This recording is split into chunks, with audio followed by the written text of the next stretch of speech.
50 अपना साल वीडियो बनाया 1.5-2 मिनट की नजर आएगी। लीजा इधर आओ। इसके अलावा चलो में बहुत चीज है मैं इधर आ। नहीं कर रहा था क्योंकि मैं जाहिर सी बात है जब आप लीजा, किसी चलो कंट्री में ये, नहीं रहते तो ये आपको नहीं कौन पता हो रहा है? कि वहाँ पे क्या चल रहा था। मीडिया में आपको जो नजर अरे, आता है वो हकीकत ये से लीजा बहुत उड़ी। दूर है अनफॉर्चुनेटली। इस तरह कामरान हो रहा। बड़ी मॉडर्न कंट्री है। वो बालू हो रहा। की वो जो बातें करते थे लोग उस तरह आज हमारी फैमिली में नजर आ अब ये भी दादा पोती उन्होंने फ्रीडम दी और है, दादा आज़ादी पोता। दी है। आपकी मर्जी बुर्का पहनना नहीं ये तो फिर ओवर एक्टिंग कर रहे हैं कुछ औरतों ने फिर तो ओवर एक्टिंग कर रहे हैं। अच्छा भी ये पोता आ गया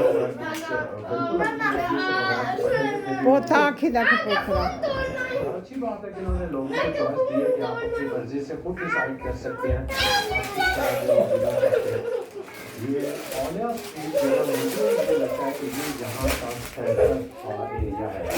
जब इस्तेमाल की तरफ भी औलिया है और ओलाया का औलिया और जुनूब की तरफ तकरीबन साढ़े ट्रैफिक ये बनता है।